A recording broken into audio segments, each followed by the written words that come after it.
Recording in progress.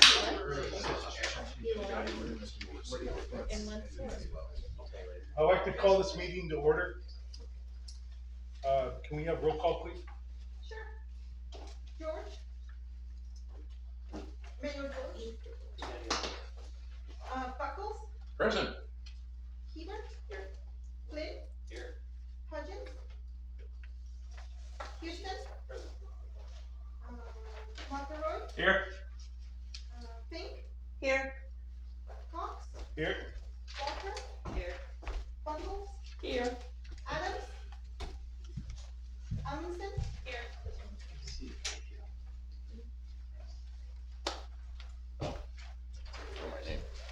And Nick. And Mayor George is here. All right, I'd like to open this up for election of Budget Committee Chairperson and Secretary. Any nominations? Yeah.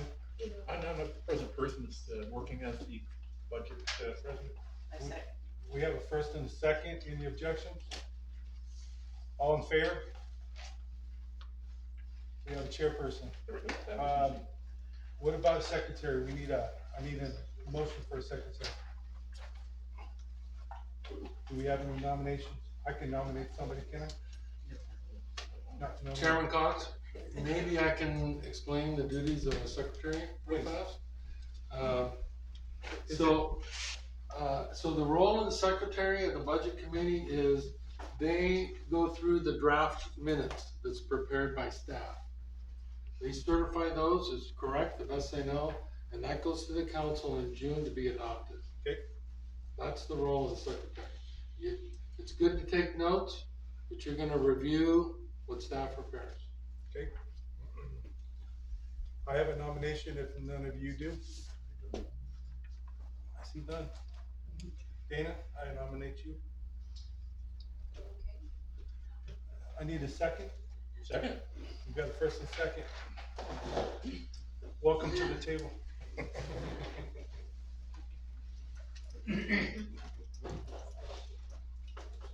So for some of you that do not know Dana, she is instrumental to my survival these last days. And she helps me with a lot of different things. And so, if you've seen her and her mom has helped care for Deb and through her time. For those that don't know, Deb passed away. And so I'm turning the page and moving on. So I'm here to have a good time to get away. And so, and without Dana's support, it's been hard. So, and her mom. So does Dana need paperwork, or is she gonna get some, or how does that work? Well, typically, the secretary is gonna be one of the lay members on the budget committee. Okay. I'm okay with Dana as long as everybody else is. Sure. Yeah, Okay. so Have a second, we can it's vote. fine to take notes, but we will give you a draft to review. Then you'll certify those. All right, and I'm sorry, I didn't get a vote in. All in favor? So it's official. Thank you for that, Jim. All right, moving on, we got roll call. All right. City Manager Preston, do you have a proposed budget for us? I do, and hopefully you've got your copies with you. I do. Yes.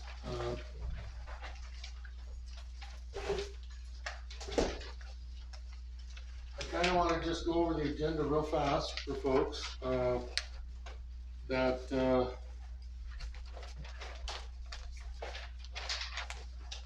My presentation tonight is going to be a little long, but once we're done with that, we'll have our hearing, and then council will deliberate. And I promise we're not going to go past 8 o'clock. If you haven't done your work by 8, then we can have another meeting to finish. I don't know what that date is. It is May 22nd. Okay, May 22nd, so it would be a week from tonight. if you need a second meeting. But,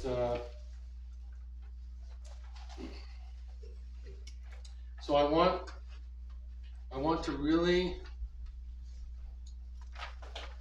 ask for your indulgence tonight, for your precious time to hear some of the things about your budget and your community that everybody needs to hear.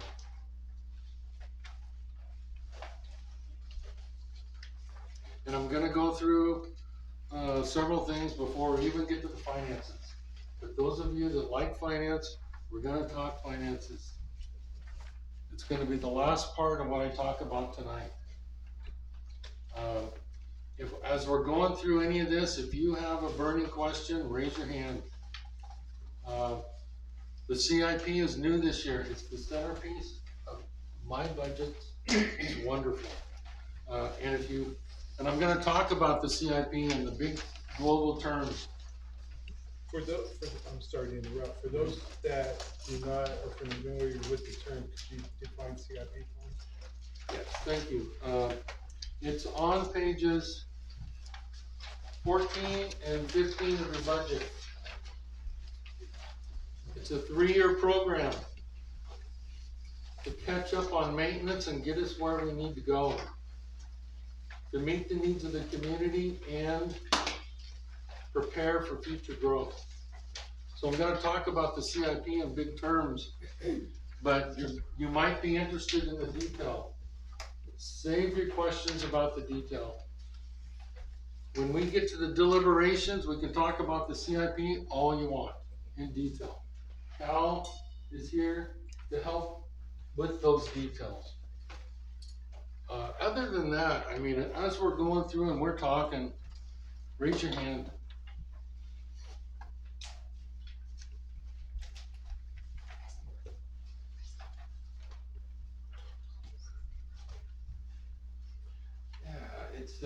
The CIP is it's an acronym for Capital Improvement Program. And it's very essential for every city to have one. So I want to start with some bigger issues that are facing the city. And as you know, I've been appointed as the interim city manager.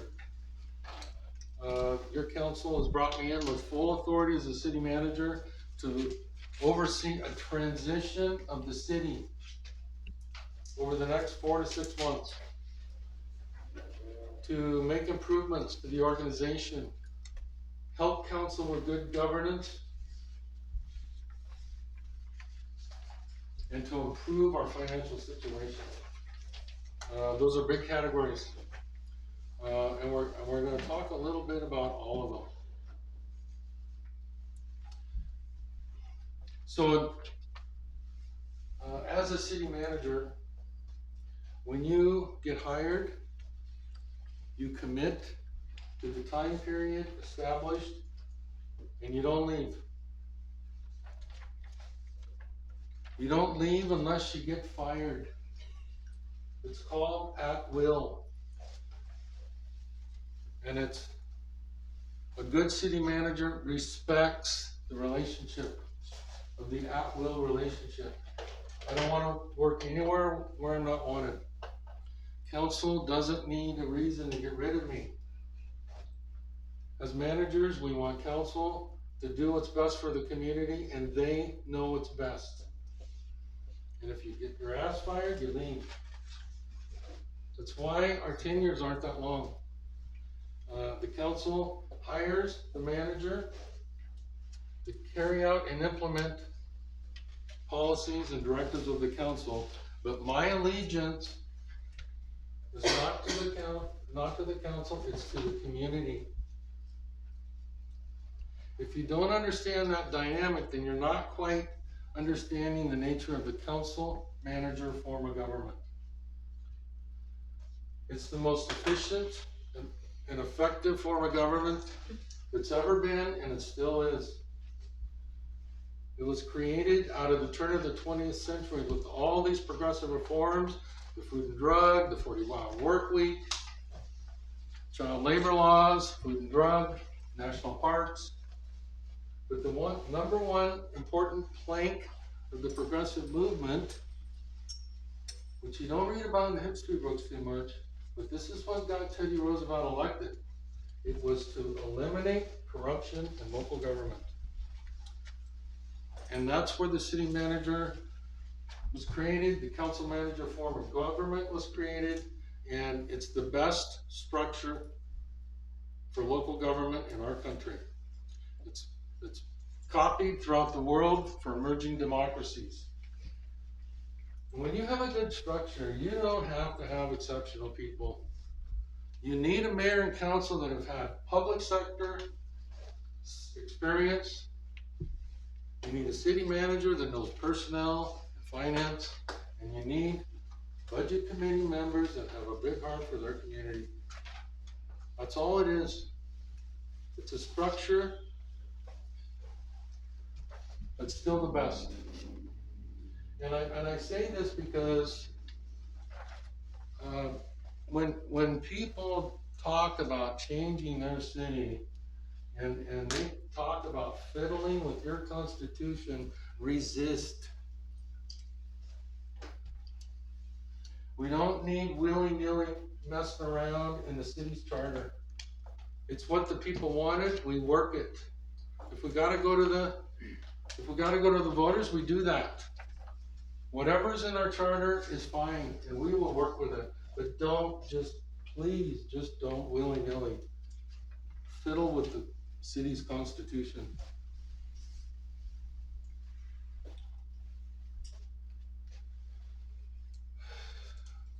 We're gonna talk about a lot tonight. I'm not gonna make you a promise. But I wanna tell you right now that one of the personal objectives of mine coming into this job during this transition is to restore your faith in the office of the city manager. It's been hard the last couple of years. It's been hard on the council, it's been hard on the community, and it's been especially hard on your staff.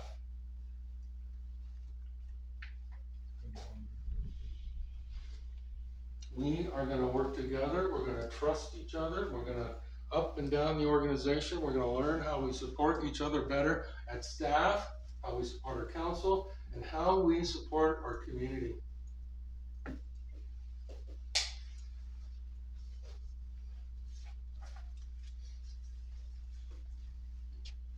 In terms of the political, I gotta tell you, it always ends up being a little harder than I anticipate. And I don't know why that is, but I've met many counselors already, had a lot of discussions, and I am so happy. Our council has established ground rules for good communications. We even talked about it at our first council meeting. We're gonna use our work sessions to look at the most important policy decisions facing the city. We're gonna get that done. So that when you bring in a city manager, you are ready to move forward, have strategic planning, because you've already established best practices in administration and good governance in the council.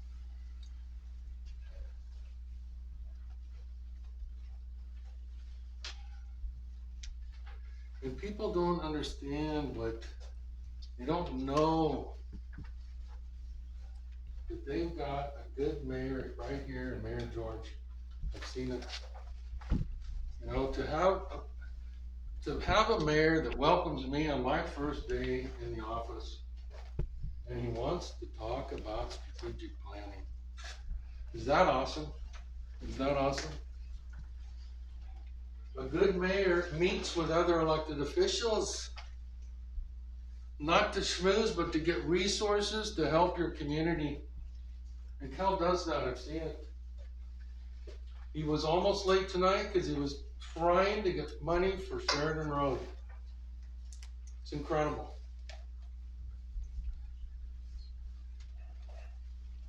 He knows something I don't need to tell him. He knows this. He comes to staff, he gets the facts. How dangerous is Sheridan Road? Who's using it? What's it gonna cost? When can we deliver? This, as staff, we give him that information to go meet with other elected officials. What I don't have to tell Kale, what I don't have to tell Kale is that you got the smarts for all the problem solving, all the facts, but you lead from the heart. Kale knows this. He knows how to defend his community and go to these elected officials and tell them why we need a grant, why we need these services. He knows it. And I want to thank you, Kale. I'm really looking forward to working with you. I know something else about you too.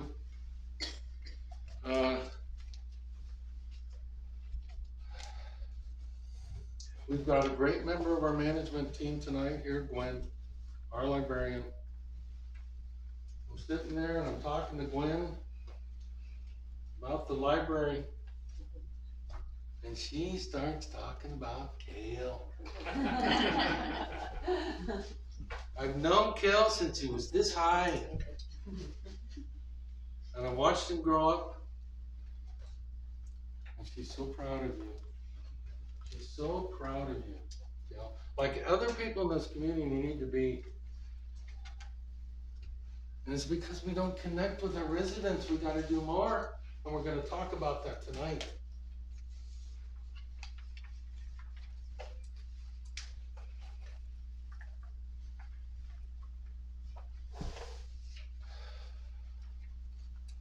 So, enough about the political, I guess.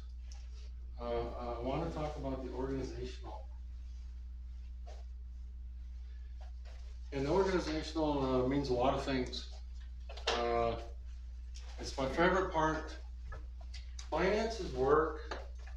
Political can be very enriching, but dealing with the organizational is my favorite part.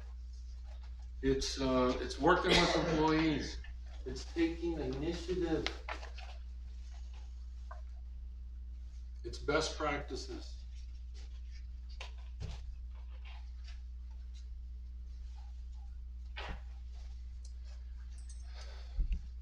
Every day I've been here, I go downtown for lunch. I go to a different place.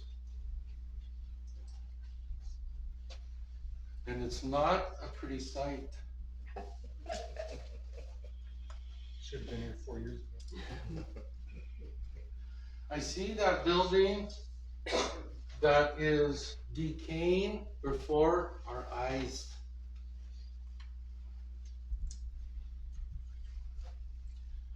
And I know it's hard when a private owner doesn't care anymore, but you don't give up. I go to the Riverside Cafe and I see that. That owner needs to know what the city's expectations are, when it's going to happen, and how we're going to work together to make that a beautiful space.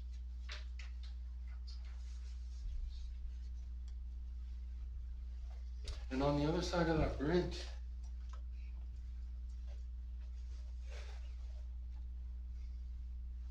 I hear my dad's voice. He said, "Press. It's as plain as an ass on a goat. You gotta fix it."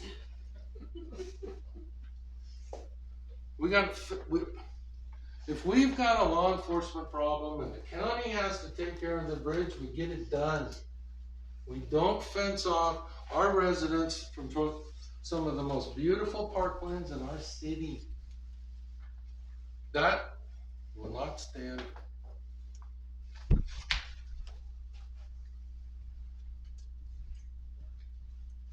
I already got staff working, trying to find a picture. I want to put it right on the council wall. I want the picture of the grand opening of our beautiful bridge. People come out with grandma and some chickens and the kids are eating ice cream and they're carrying balloons and they're all standing for the picture.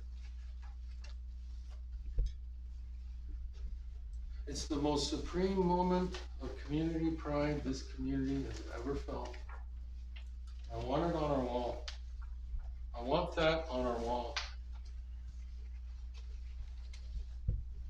I've been telling budget committees for over 20 years that parks are where your community's heart is. And I'm telling you tonight that for the people of Sheridan, the heart of our community is in our downtown, and we gotta do more. And we will do more, and there's a lot in our budget that we're doing. Every city does a lot of stuff. Water, sewer, sizes of pipe, fixing potholes. You know, that all comes from your head, from your problem solving. And we got to do more for our community that's from our heart. And meet the community's needs. And we're gonna do it by addressing our needs downtown. And there's still some things we need in parks, and we're gonna talk about that tonight too. Also in the organization is developing your staff.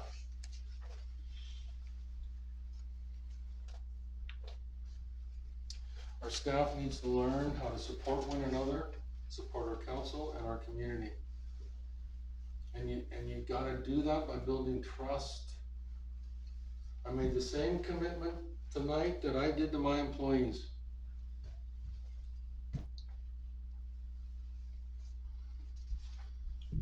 If a city manager can't protect their employees, they're worthless. Our employees need to know that my job is to protect them from complaints and the noise out there. That's my job to deal with. It's not just code enforcement, it's every employee in this city. Made several management commitments to our employees at our first all-staff meeting this week. And we made a commitment, all of our managers, Yvonne, Gwen, and Kai, and myself, we will never make any changes affecting anyone's job without including employees in that decision. It's important. It's a quality of good management. We keep people informed and there's no surprises and we work together. If you have a good process, you don't have to worry about the outcomes. They take care of themselves. Council likes to know, this is where we need to go, this is where we need to be. Staff would design a process to get us there. That's our point. Same with employees. They need to know where we're going. They need to be involved in those decisions that affect their work. And I also made another commitment to them. I says, I will never make an important decision in this city without consulting with my executive team. And to the council and the budget committee, your executive team is your city manager, your assistant city manager, and your public works director. And when I make the point to the employees that I will not make any important decision without consulting the executive team, I tie these decisions to every employee in the city.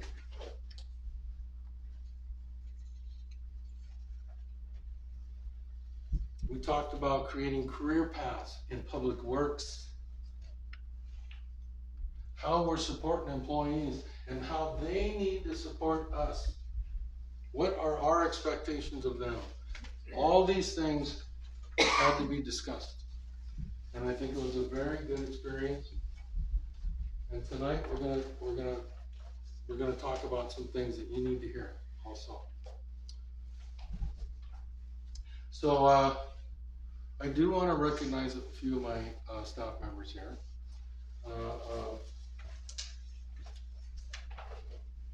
It was a tough time here at the city, and the council leaned on certain staff members to carry the load. And it may have been unfair, but it was hard. And they held it together.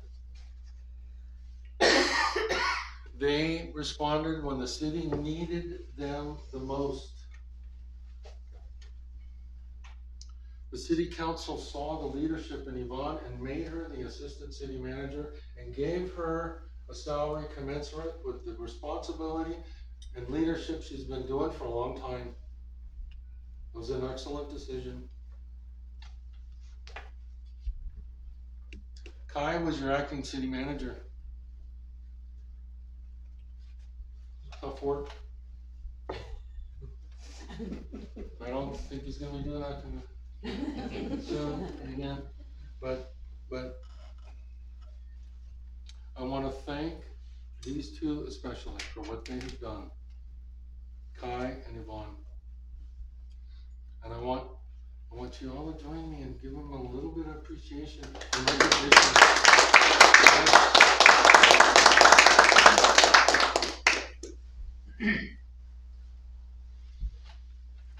And I want to tell you else why this is important.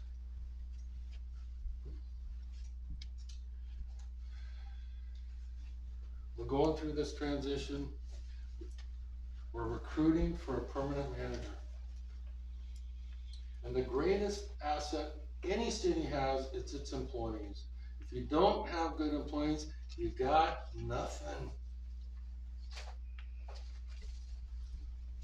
Every brochure where we advertise for the next city manager, every advertisement we place is going to talk about the number one asset we have to draw an experienced manager here.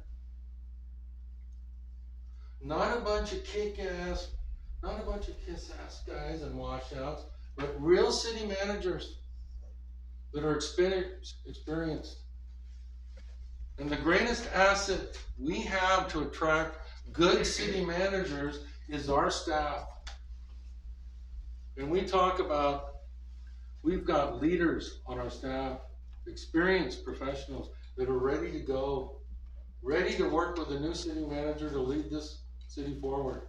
We have an assistant city manager, we have a public works director, we've got a librarian director, and we've got an HR assistant. This is how we get an experienced manager here. We can talk about all other things, all other good things, all the nice things, and why you'd want to come to this nice place.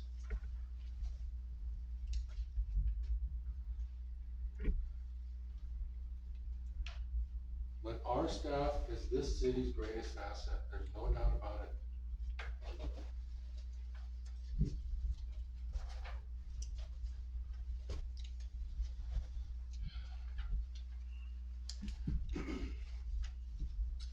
And another management principle that we shared, it's very important, is the enduring legacy of us as managers. And it's not having your name on a plaque. Yes, I got that stuff all over. That's for our grandkids someday. I don't have any grandkids. Not one. But the enduring legacies of management, and I'm talking Yvonne, and Kai, and Gwen, it's not that kind of recognition. It's the people you leave behind. The leaders you leave in your department that know what they're doing, that can inspire others. They've got a heart of public service. That is the enduring legacy of good management. And I want to say something tonight. Kai and Yvonne, you cannot retire within 1 year of each other. Don't do it. Draw straws, figure it out, don't do it. Don't, you separate those by a year.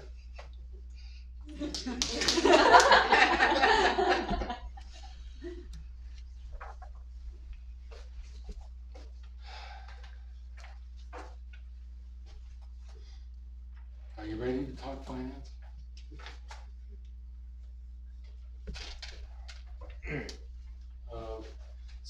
So on the finance piece, let me again talk big picture, and then we're gonna get into budget. I promise we're gonna get into budget.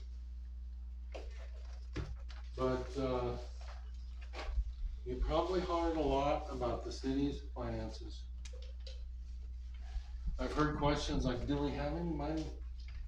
Can we do this? Can we do that? And I kind of say yes, but what is it you want to do? You all know we got several funds. The only thing that's discretionary is our general fund. Everything else has restrictions, and it could be highly restricted. So really the question is, what is it you want to do? But I want to tell you that the budget that you've got tonight is a strong budget. It's got a lot of resources. But looks can be deceiving. So we need to talk about that some more. We don't have a lot of money in the general fund. We've got a lot of money in our enterprise funds. That's because we haven't been keeping up. We haven't done projects the last few years. We need to spend some money. I have done no forecasting. I've done no short-term 5-year plans, nothing. We got a budget together in record time, and it's balanced.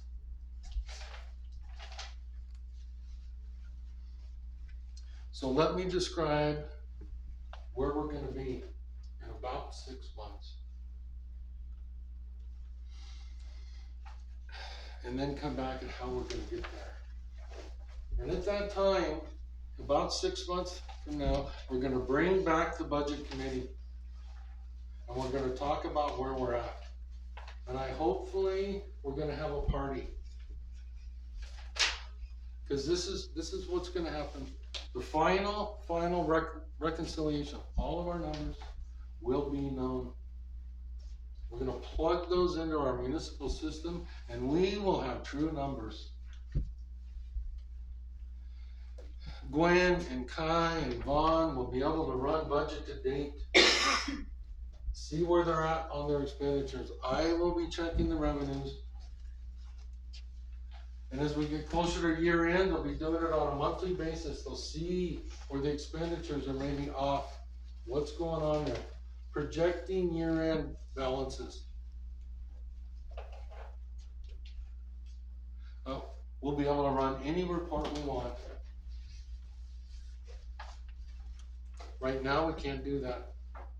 The city has not been able to do that for quite a while. Nothing is falling through the cracks.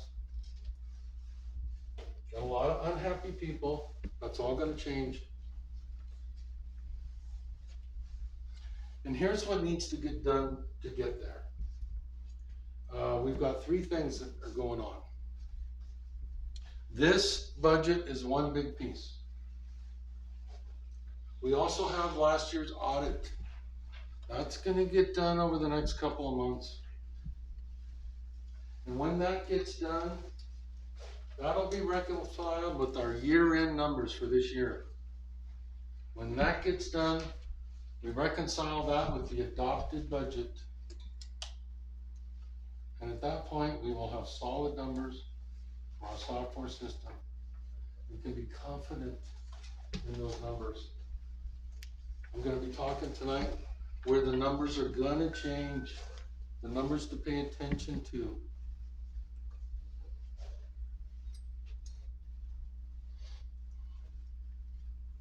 As those 3 things come together, you get, at that point, you have good numbers. And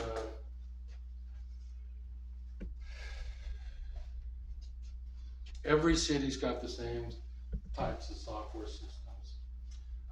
It's designed to eliminate fraud. And when you get behind, the software doesn't help you. You gotta work offline and do everything you need because the software is designed to capture things in the moment and you lock in. This is what the auditors look at. This is how we ensure the integrity of our data and our input and our transactions. But when you get behind, that software is no use. That wonderful software that we bought to modernize our system is not much use. I shouldn't say no, it has some value. We just don't have the tools we need. But it's important. Tyler's the name of the software that we have. It's a good one. I've worked with it. It'll do everything we need. It'll set up project accounting for Kai. When he's tracking CIP costs, it'll all be programmed in there.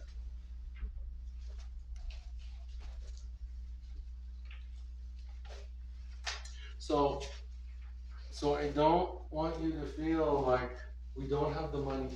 We do. Don't feel like there's missing money. It's not.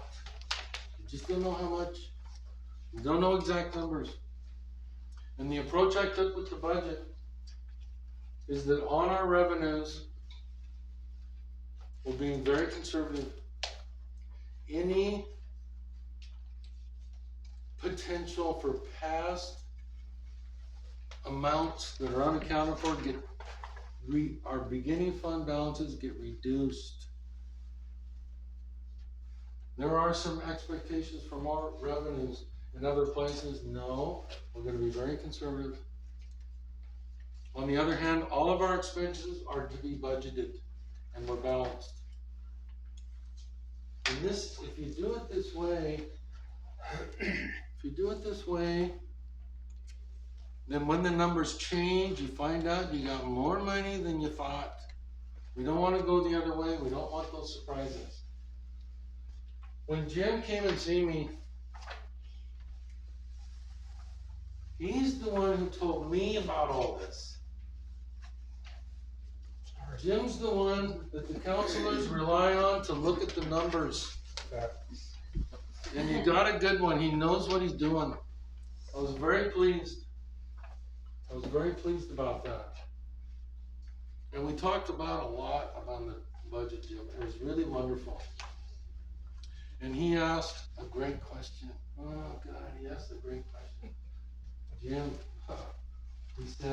he says, what are we doing about emergency preparedness? Isn't that great? I says, if you don't bring it up tonight, I will. And, well, let me tell you, there's a lot. I'm a big fan of redundancy. I want to have pigtails where we need them. I want mobile generators. If we don't have a trailer for emergencies, I want one. I want to be ready when our community needs us the most. We've got to have redundancy where we need it. I've managed through 7 disasters, and I want to be ready. And the money is in the budget to do that.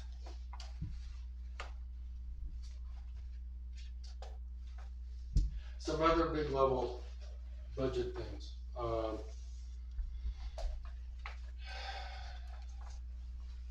Sheridan has one of the lowest tax rates around. It's the luck of the draw. It's the way it is. For a city this size, you've got one of the lowest around. That's on the one hand, it's limiting, but it also presents opportunities. One of these council work sessions we're coming up, June, it's going to be up. It's going to be September. We're going to talk about funding options and what's practical. Things you need to know as you move forward and decide how are you going to fund future growth. In July, we're going to talk about planning and some of the big planning issues, a history of the planning, why we haven't met our goals, as a state. We're gonna talk about how our legislature has shoved density down our throats across this state. Every single family residential zone can now be a duplex. Oversized lots can be a triplex. You got a double lot, we're talking 4 units. Every city above 2,500 in this state is dealing with that. We've got leaders in our state that don't care about our livability. But we have, it's the law, and we gotta deal with it.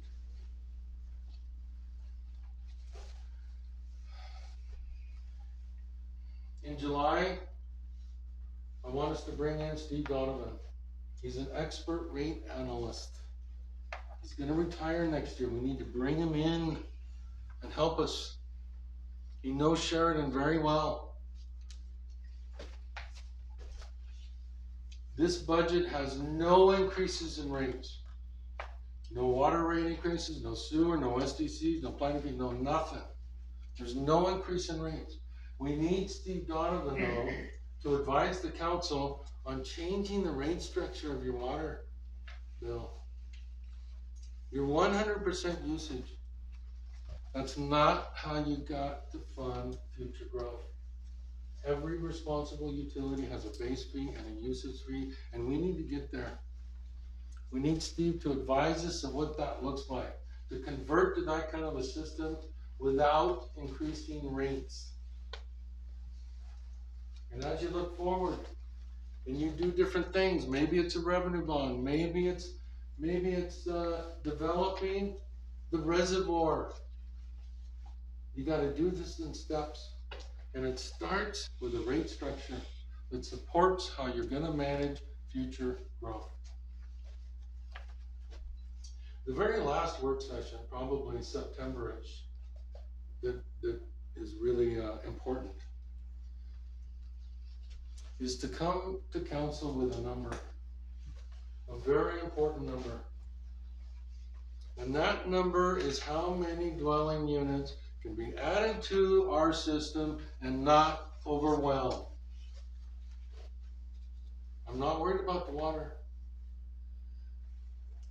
You've got resources. You're blessed with that beautiful reservoir.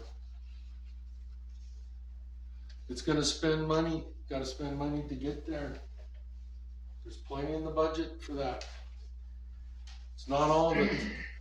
But what concerns me is the capacity of our wastewater treatment plant. And let me tell you why that's important. With this new buildable land inventory in the city that needs to be assessed, all the potential development that could come out of this, these new density requirements, we gotta know how many people we can add to our system before we overwhelm our wastewater facilities. My fear is we don't have enough capacity to even build out what's in the city limits. That's why you need to know the number. It doesn't happen overnight. A lot of people here that live here, they're not gonna build an ADU, they're not gonna build a second unit, but their heirs will. And we gotta be ready. The worst thing that can happen is somebody wants to build in their city and you say, we can't. You've lived here all your life and you wanna build that unit for your mother-in-law, you can't. We don't wanna be there. We don't want that to happen. Ideally, we wanna have enough capacity built in to serve everyone in the city limits. But it's first come, first serve, and we gotta know what that number is. Fortunately, we've got a 5th lagoon. We're utilizing that for operational efficiency, but that is gonna give us some room for expansion. But we gotta have a plan. And we gotta know what that number is. So these are some great policy things to work on and inform council. and other things could come up, you know, but this is a very important.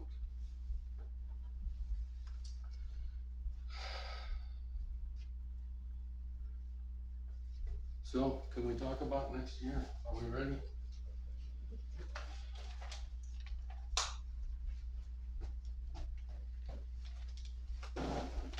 Anybody have any thoughts, anything, any comments at this point? I just wanna say something. A lot of the things Preston is talking about before he got here, Yvonne and I had discussed. We didn't know what the first step was though, Right. and we didn't have the confidence to force it to happen. Preston has all of those things. So I know from the day he got here, we were better off. So I appreciate it. Well, thanks for Hiring mentioning and that, bringing him in. Guy. And it reminds me, it's not just employees we keep informed. It's not just our council we gotta keep informed. We've got to reach out to our residents. Right now, we're not doing nothing, and we're gonna start doing something. And it starts with a color newsletter. And let me tell you why that's important. A lot of people are gonna open up their utility bill, they're gonna see the newsletter, they're gonna toss it away, they're gonna pay the bill.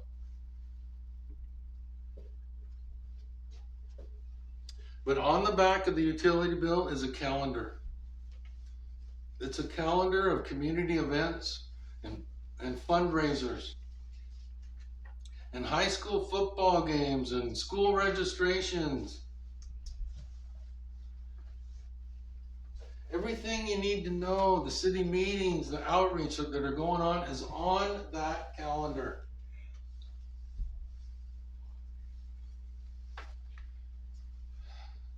Hundreds of moms are gonna take that newsletter, they're gonna fold it up and they're gonna put it on their refrigerator. Right next to some of the most precious pictures they have. And it's gonna be there every month, and that's where it starts. Is the City of Sheridan calendar right there on the refrigerator. That's where it starts. Yeah, you can do a lot more, but that's where it starts. And we're gonna do that. We have to connect more with our residents. We have to involve our residents. When we talk about parks, when we go put in a new playground, I want those kids or their parents, if they're not old enough, to tell us which park equipment to put in. I want to work on improving some of the best park areas in our city. I want to bring youth in and tell us, where do you want the picnic tables? Where do you want the river access? What can we do to make a nice space for teenagers to hang out? They don't have anything now. They do not have anything right now. I went to our city planner, Liam. I said, Liam, where's our bike ped path to Willamina? Why don't we have a bike ped path to Willamina for everybody to use?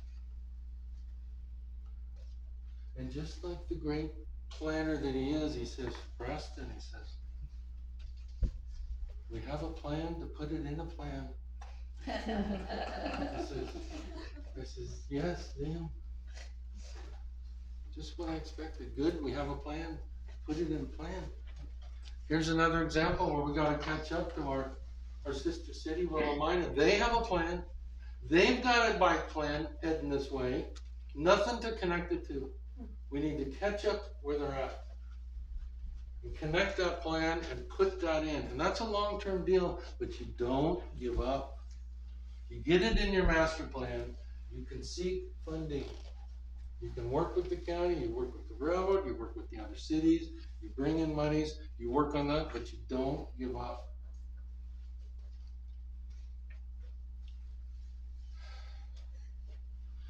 I'm gonna point out as we go through where there are discretionary monies in this budget. And the council can spend it on almost anything they want. It should be done on one-time items, that was the intent. You don't do it for ongoing expenses, you do it for one-time projects. It's discretionary, and we got a lot of money in the budget for all of these things up here, water, sewer, street, storm. It's a fabulous CIP, there's not enough from the heart. We gotta do more for our parks, we gotta do more for our downtown. There's a lot in our downtown budget, and we're gonna talk about that, but there are some discretionary monies that the city council can direct. And we need to spend that money.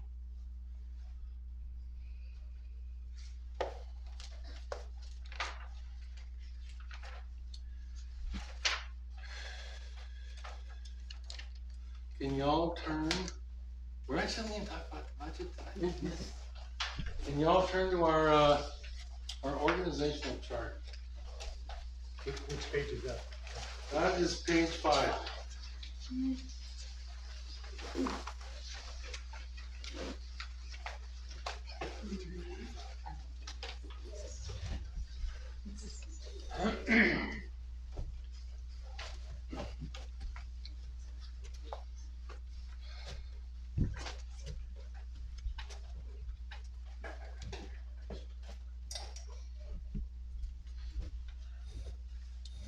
I want to say that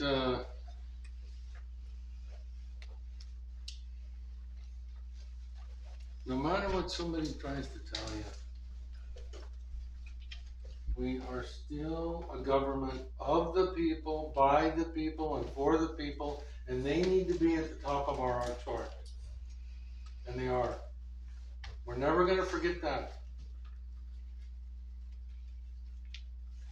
And we gotta include them more in what we do, keeping them informed. There's no surprises with this budget, this org chart. It's these lines are where consultants get their direction. It's where they're appointed, where their lines of authority are, and it's typical of any council manager form of government.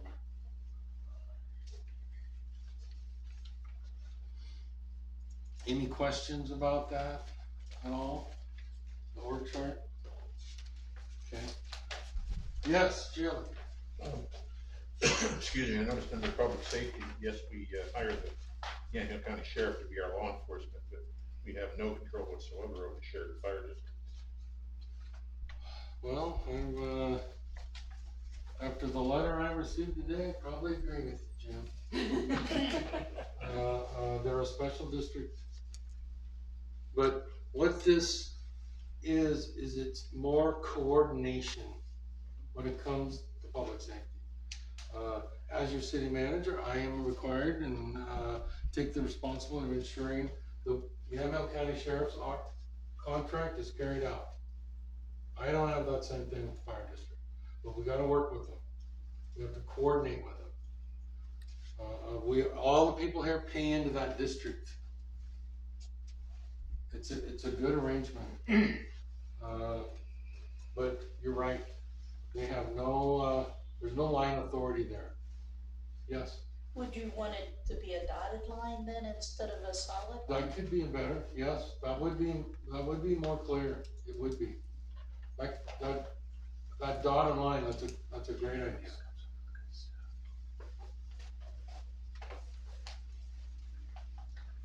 When I first looked at our org chart, there were all these boxes under public works and not many under administration. I said, what?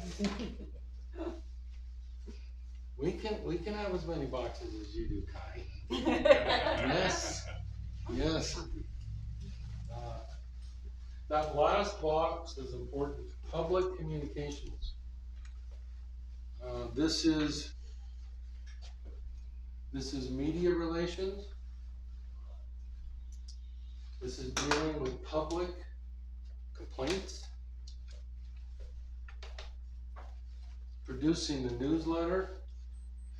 Anything else that we do. It's important to show that. It's important that the city acts with one voice on those things.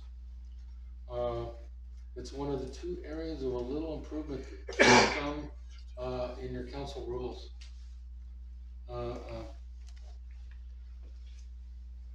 So we'll be coming to council with those few changes. Okay, let's move on.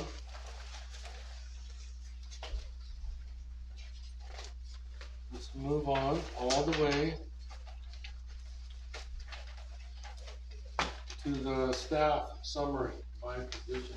What page? 13.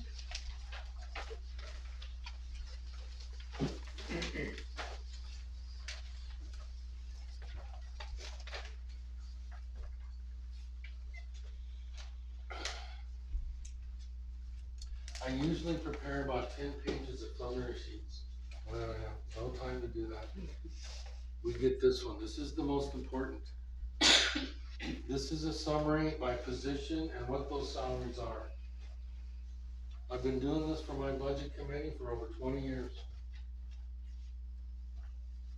State law mandated this information just a few years ago.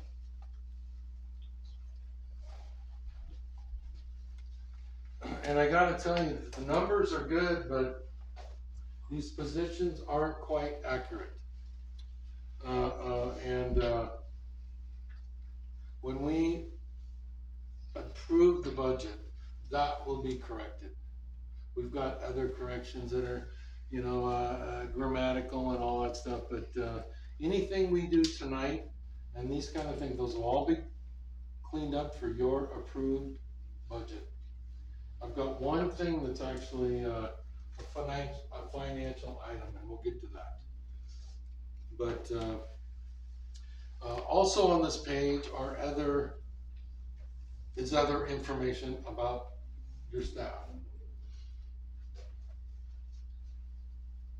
My role here, how much we've got in there for a future city manager.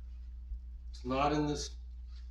It's not in June 30th, it's in next fiscal year. Those numbers at the bottom, some of those affect benefits, some of them affect salary.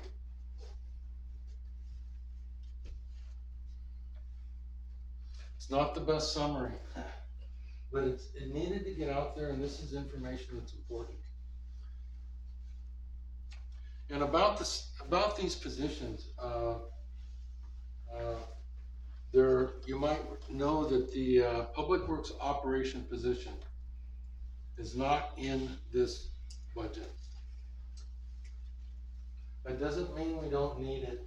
What it means is we're gonna take some time and look at it. We're gonna see what we got.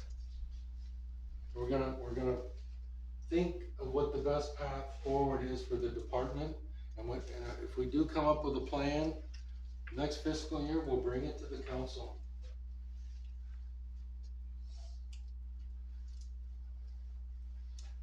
But what we do need to do is take the burden off of Kai for supervising so many people. So we've had our eye on a foreman who is adored by his employees. He does a great job. He's 100% trustworthy. All we have to do is meet with him one time to make sure he's ready to move into management, and you'll have another supervisor. And we need to get that done. That's not going to change the positions. It's going to elevate someone that we need to help manage our departments.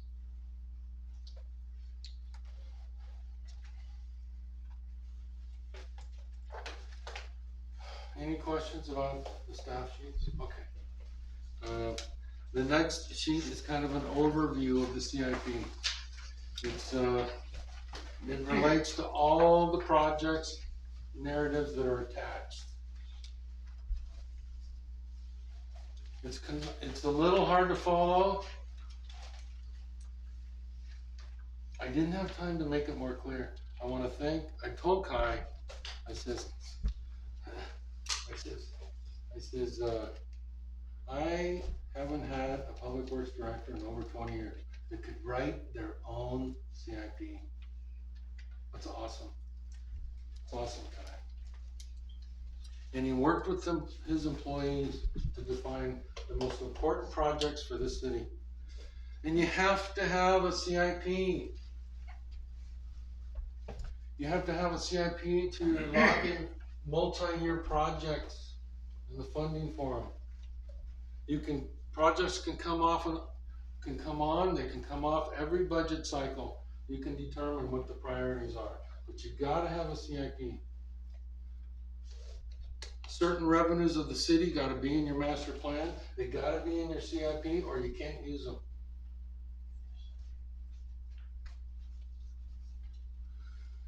With your CIP, you develop projects to a point where we call them shovel ready. And when you got those projects shovel ready, guess what? You can look for grants because you're ready to go. If you don't have projects ready to go, you miss out on opportunities. And that's one of the great things that I've noticed about Sheridan is you bring in a lot of money in grants. You have an incredible, wonderful relationship with legislators that put in earmarks and get you what you need. I've never seen staff work so close with legislators. And I'm sure Kale helped to pave the way for all of that. I'm very impressed. And I got some other compliments too as we go through that I'm gonna point out. So I've got a handout for you that's good at this point.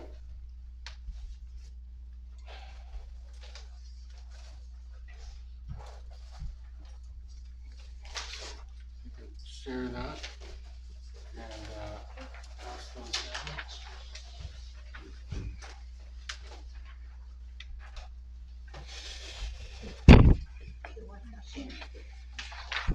Yeah, I need one.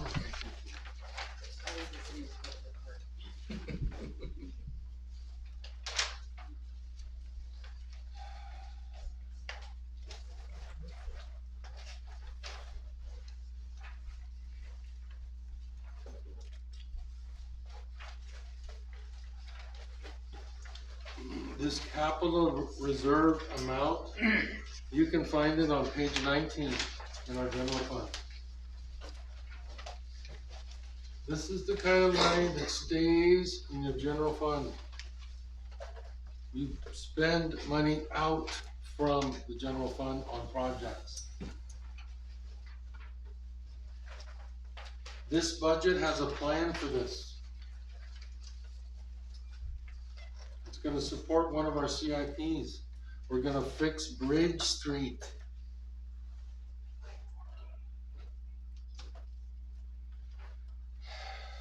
The Morgan Street parking lot, I thought could just be part of a paving project, but it's not. We gotta do it as a separate item. And that's gonna mean it's gonna mean moving some money from materials and service down to capital. I'll show you where that is. It doesn't change the overall budget. It just changes where we expend it from. But this is a plan to use this money.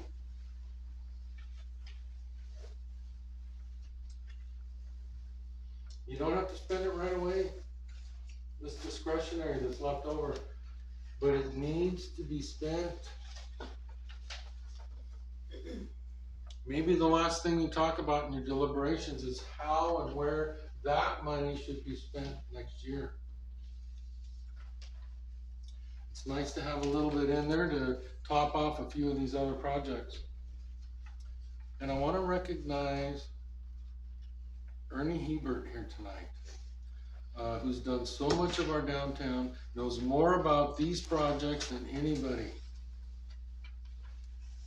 And I'm looking forward to going to the next Park and Rec meeting, Ernie. Yes, yes. He's been involved in this for a long time, and we gotta get it done.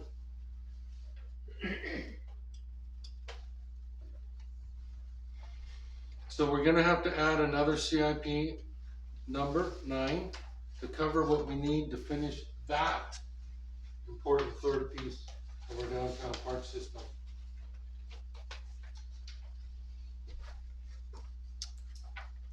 And I'll show you in the budget when we get there, the one little change we need to make so that can happen.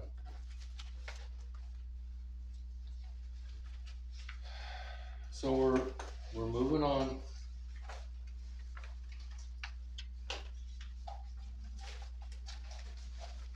I wanna spend a good deal of time on page 17.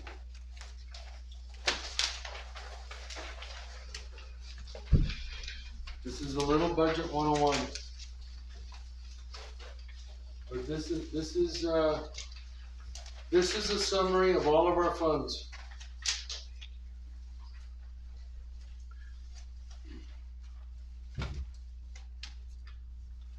The number that you would be approving, if you approve the budget tonight, is that number in the bottom corner, right there. The one change that I'm recommending for you does not change that number.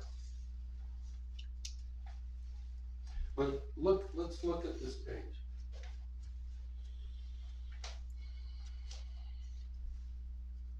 The most important numbers on this page are your beginning fund balances.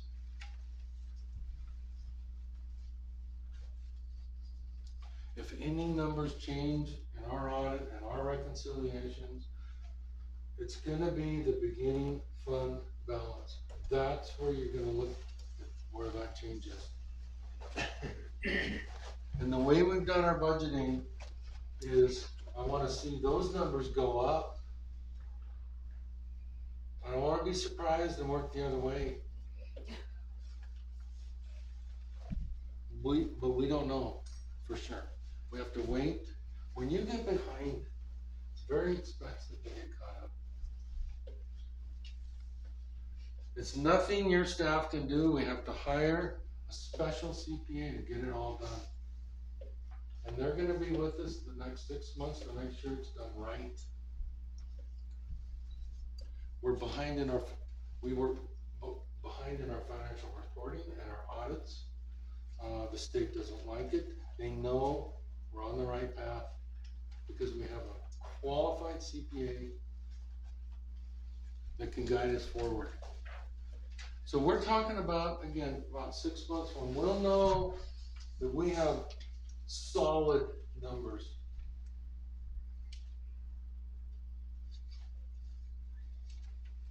I don't want you to worry about that. The sewer fund, the street fund, the water fund, they're gonna be fine. How it may affect the general fund, I'm a little concerned. If you look down at the bottom of the page, you'll notice there's no unappropriated fund balance, there's no contingencies. Because we budgeted to use everything. That doesn't mean we can't have contingencies. Contingencies are good, especially in the general fund. But because of the uncertainty, it's all budgeted to be spent if you need it on projects, especially. We'll talk more about contingencies as we get to the last pages about financial policies. But right here, you'll see unappropriated fund balances. I don't like them. At any time, even in good times. That money you can't access except in dire emergencies. Maybe in recent years they've loosened that up a bit, but basically you put that in there, you don't use it, you don't touch it. Auditors love unappropriated fund balances. They love socking away money in there. I say no, unless you're forced. That'll come out in the audit comments. Every year, we're required to have an independent auditor review all our finances, all the major transactions, all the major contracts. You've got to be able to produce documents when they need it. And these are big, thick reports. They come to the council and they speak a different language. But you gotta have your CPAs. There's only two things I look at in the audit.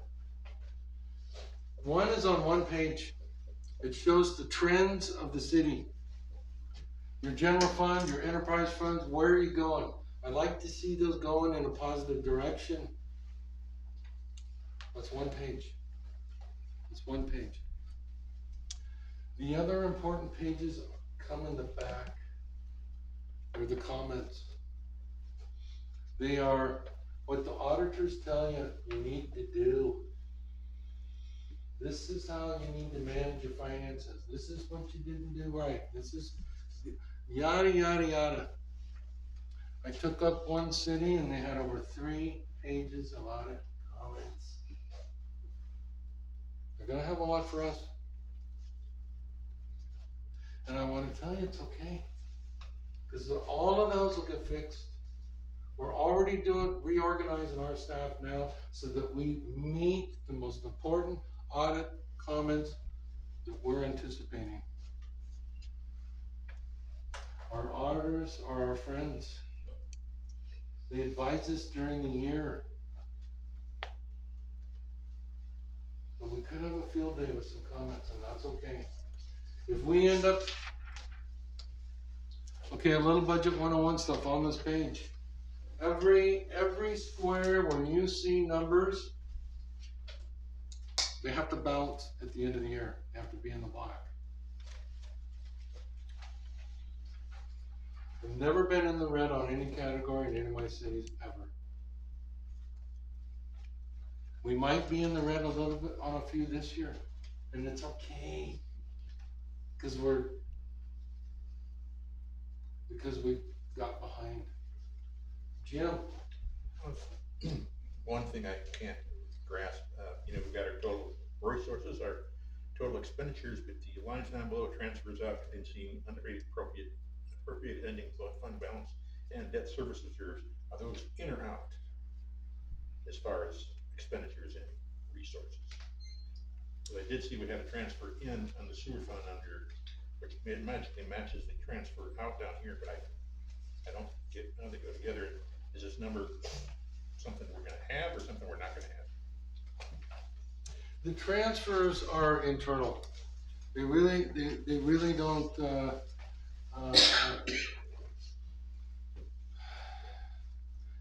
they translate into services or projects when you spend it. So this is an important, the only transfer we got. This is an important one to get it in the fund where it needs to be used.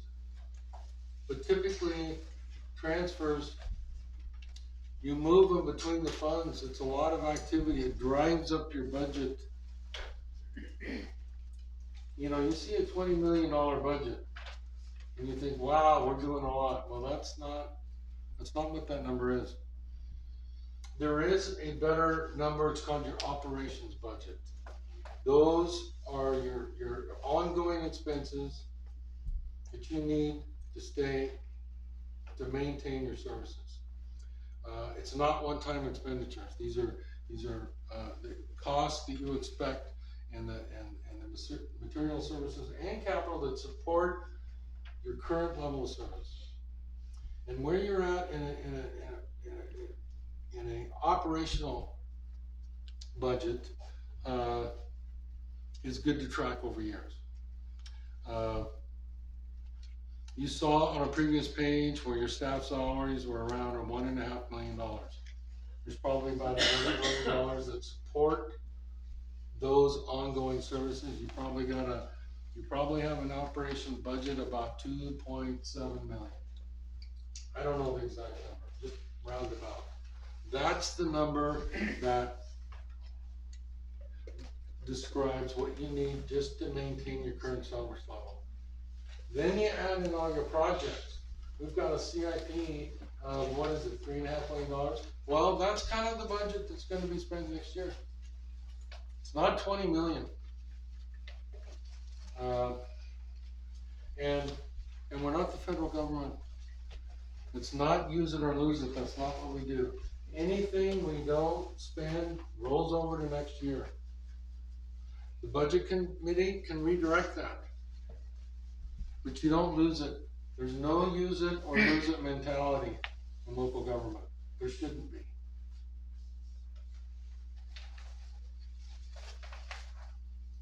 Did that help, Jim? Oh, I think so. I think the one thing I don't really grasp is the debt service reserves. That sounds almost like a contingency fund for our debt service or debt issues. Is that It's state law. okay? And in our debt, we only have one debt service fund, which is wonderful. You've got a very low debt service profile for a city. That is commendable. But according to state law, you have to have not only the payments that you need to make in the next fiscal year, but you have to have a reserve of an equal amount. So that has to be in there every year. And then you budget for what you have to spend. And the only year you don't is your last year when you pay it off. Then that fund goes away. Fund doesn't go away, you reduce it to zero. That's what happens. So there is that amount that won't be spent, it's there, it's actually a reserve in your debt service, yes. Thank you. Is there anything else that you have a question on, maybe on the summary page? No, it's before that. Oh, before? Well, we can go back, that's okay. Okay, so I'm reading here that you're saying that the, Which page? page 3. The budget message, statement, you're saying that the 8 districts would be 3.4 million. Yes, and we're gonna increase that another 600,000 tonight. So that'll be modified to reflect that new capital on your handout. That'll be modified to reflect finishing the Morgan Street parking lot. It's in Heading number 9. Adding number 9, yes. So when you add up all these for the 3 years, that came well before that, it's like 18 million. So you have 3.4 million, and then the other 15, whatever would be the next 2 years. Well, not really. The CIP is a 3-year plan. There's no pressure to get it done next year. It's a 3-year plan. The projects we want to do include a 3-year timeline. So how much we spend this year out of this $4 million, we don't know. But the money's in there if we did spend that. The rest, the beyond the 4 million, those are the hopes and dreams. It's not budgeted. But as you phase projects, it's a good way to plan for those multi-year projects. You know, developing the reservoir is gonna take several phases.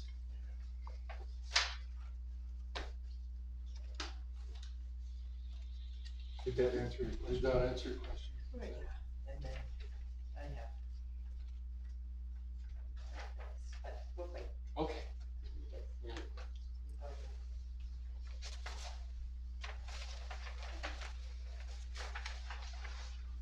Okay, let's keep going.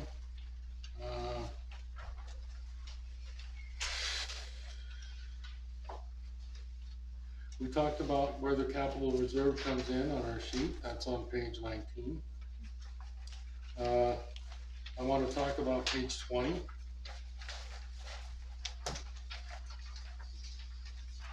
There's a lot going on there, and that's good. And I gotta compliment the city on how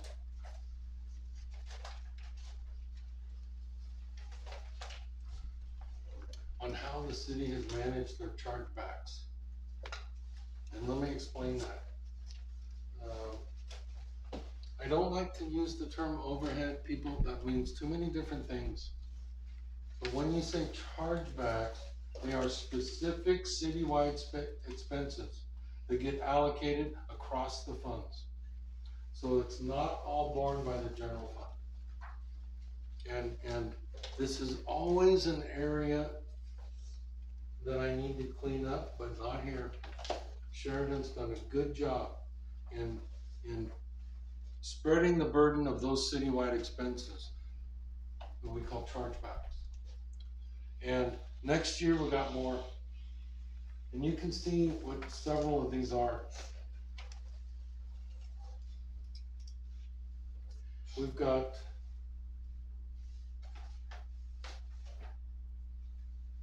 We've got my time, which is a material and service.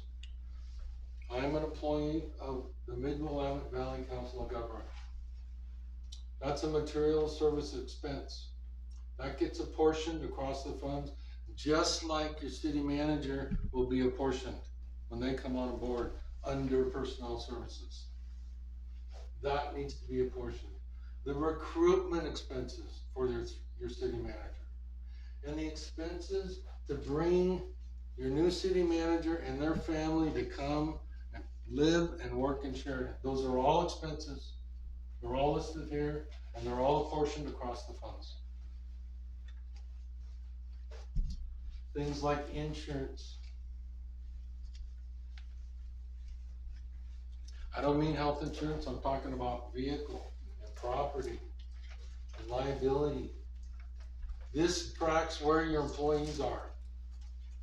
And those are apportioned across the fund. So all I did was put it in, same methodology, way to go.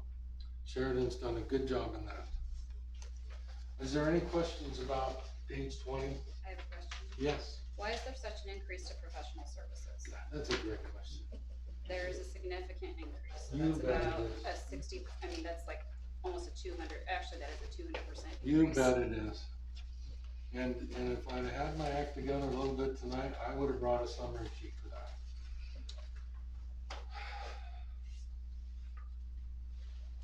There's a lot going on.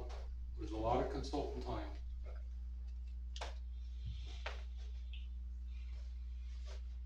People say, and I wish I had a breakdown for that. I do. I didn't bring it.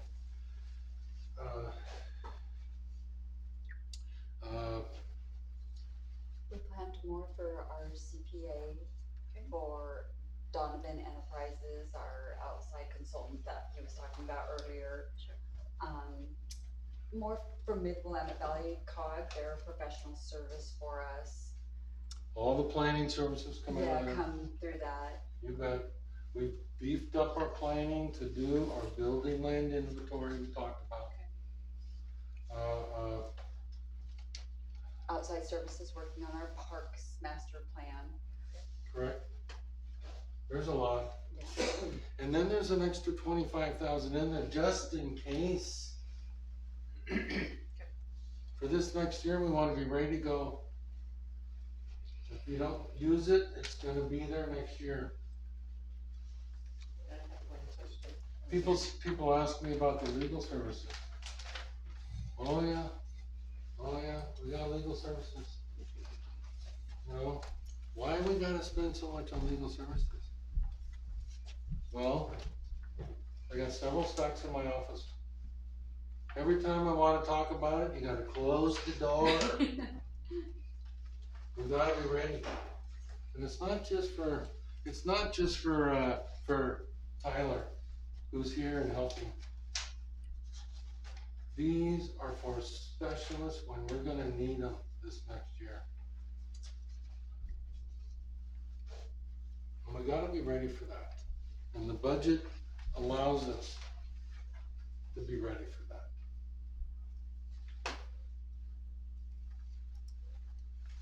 Yes, Okay, on, page 20, and the 772111 community building reserve, that was set up at, it was 40,100, it's showing 0.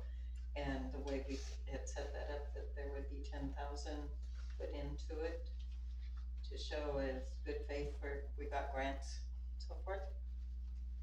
And what were those grants for? Well, any type, we would just have that money built up in reserve.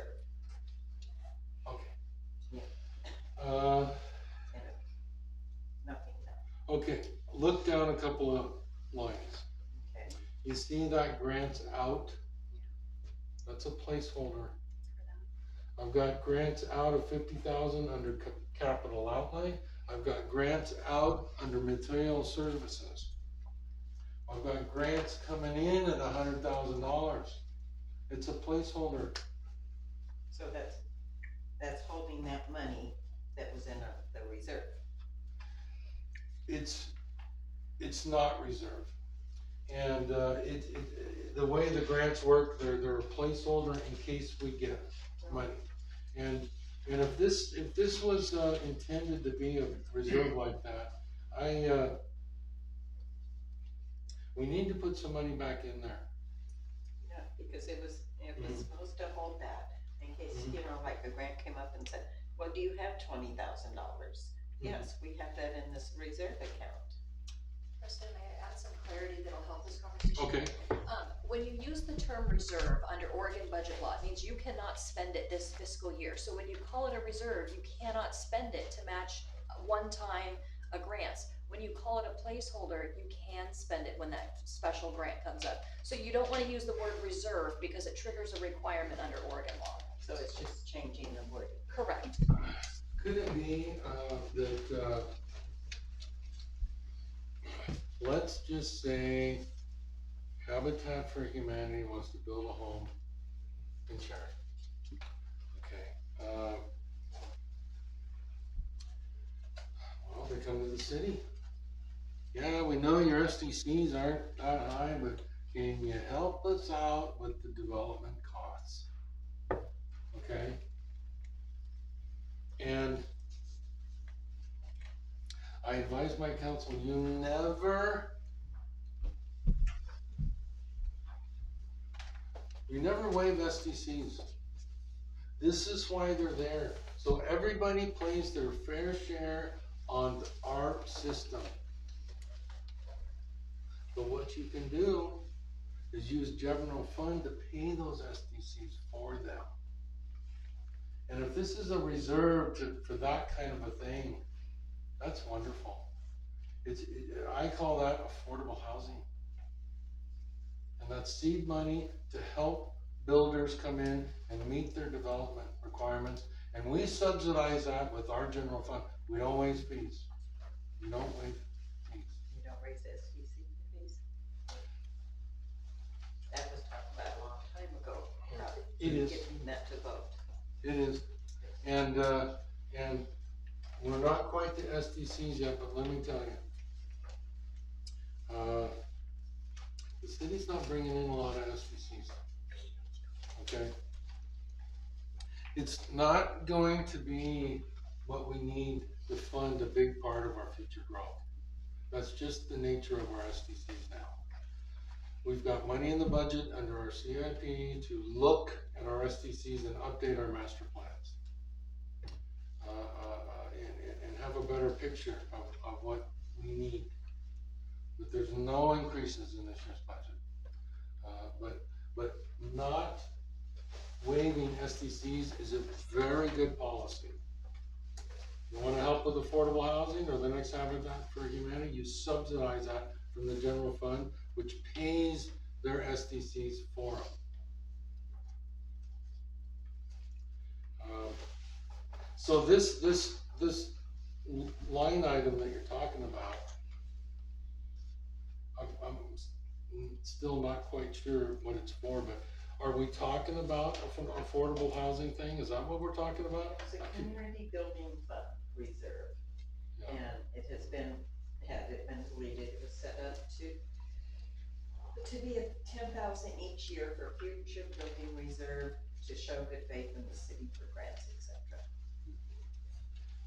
That's pretty general. Yeah. But if it's there, Well, I would say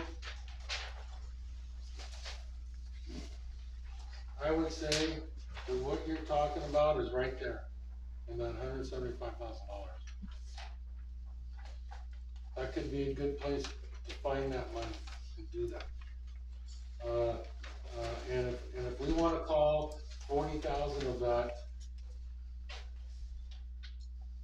affordable housing, we can do that, put that money in there. Yes, I confused, I think we're having a mismatch of communication here. She's talking about building a community center. oh, okay. Well, that was the beginning, but. Yeah, so not You have building our community, yeah. yeah, so I think we're just having a So- mismatch of what it was Okay. So, intended yeah, for. you, Okay. We're talking about like a community center building. Gotcha. I wasn't a part of that conversation, but from years past, but yeah. Pardon me, okay. Well, I was part of not reading it. Okay, so here's my thought on that.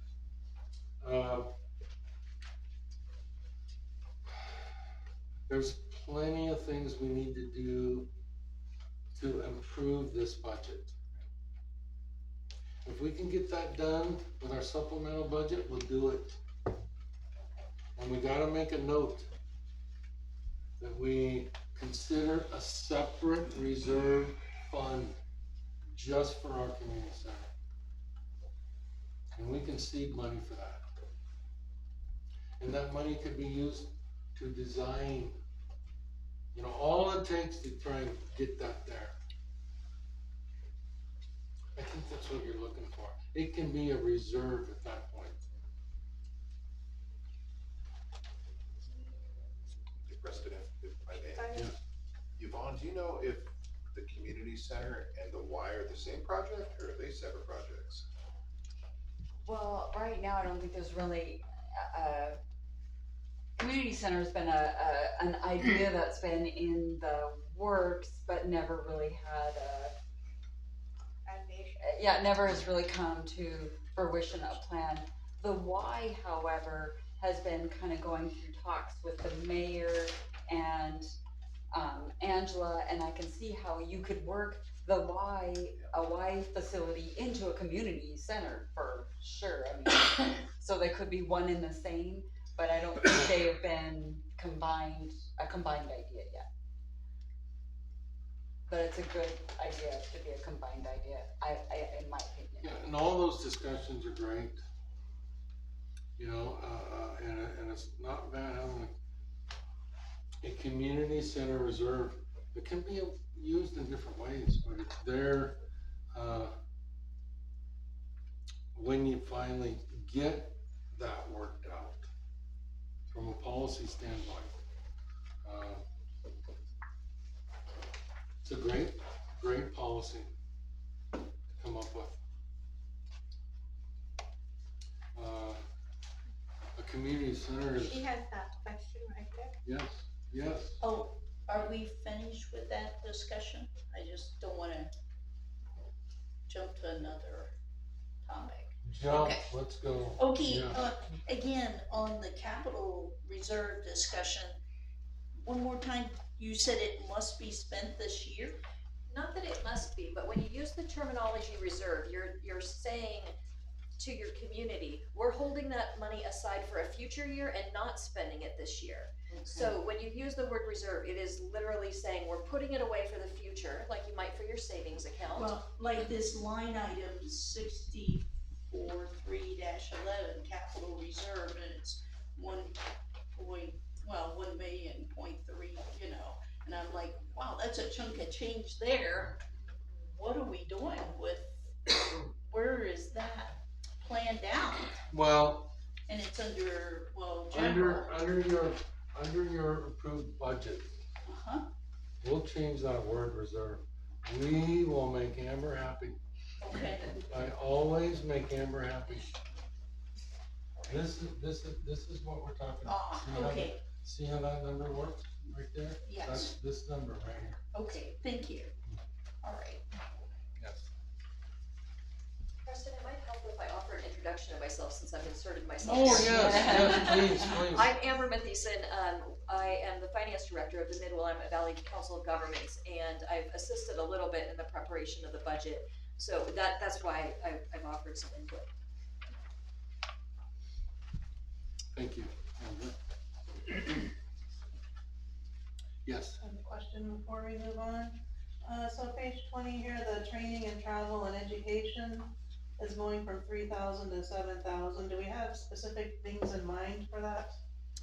Like what's the need? well, And I admit I'm quite ignorant in this, but I'm just curious. there's a few standard things that, your city manager will take advantage of. I probably won't. So that's in there to take care of their needs as well as the other staff. We all have professional associations, some of us go to conferences, some of us don't. 3,000 was too light.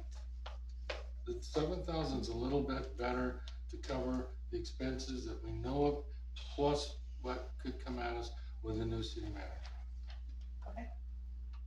And I might add to that, our deputy city recorder down there, she's finishing up her final professional development piece to actually get her CMC, her certification in the recorder profession, and that takes a few dollars more than what would be typical in any given year. So applying for those certifications and finishing up that final education piece. It's a different department, but it's about $1,000 per employee in public works. It's required training you have to take. But the public works would come under the It would. water It's fund? different, Yeah. different department. I was giving you the number, Okay. the $1,000 an employee. I will say too, training has, inflation has increased the cost of training significantly this year too, from things that I've attended. The cost of what something that would normally be like $500 or $600 has gone up to like $4,500 this year for like conferences have gone to, it's all inflation, so. Thank you. Thank you. So Adam, I wanna turn, yes, Two more. yes. Jim? Line 656, community events and grants. Last year, or this year, 312,000. Next year, dropping all the way down to 20,000. One of the things that I believe this line is used for are the grants that the city council gives out. And we have a total of, have been told that, we have a total of $10,000 available per year. So that leaves only 10,000 for any other community event or grant. And Jim, compared- Go ahead. the other $300,000 that was in there was that if we sold real estate.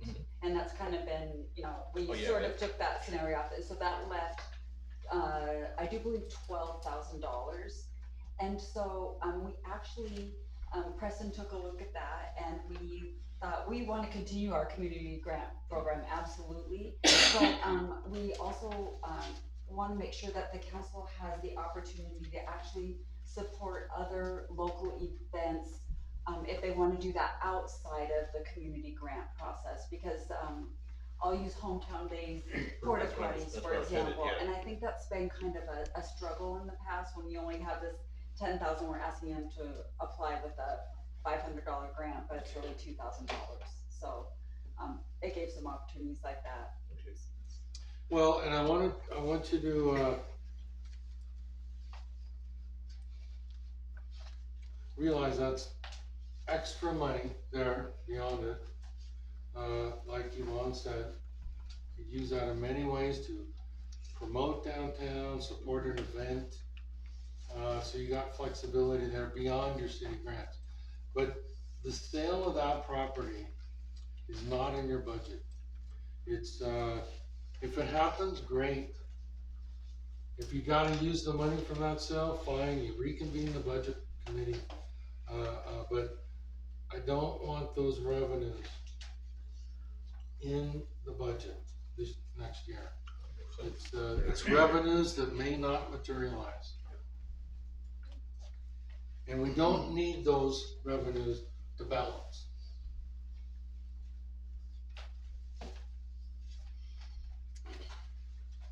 Okay, Ian, you had a question. Yeah, I'd like to see a more detailed breakdown of this expansion of professional services and what you're expecting to use that for. And I'd also like to hear more about, because I'm confused as hell now, about what's going on with this other thing. But it sounds like a line item has disappeared, and it was, from what you're saying, it sounds like. This, It's here, but it's zero.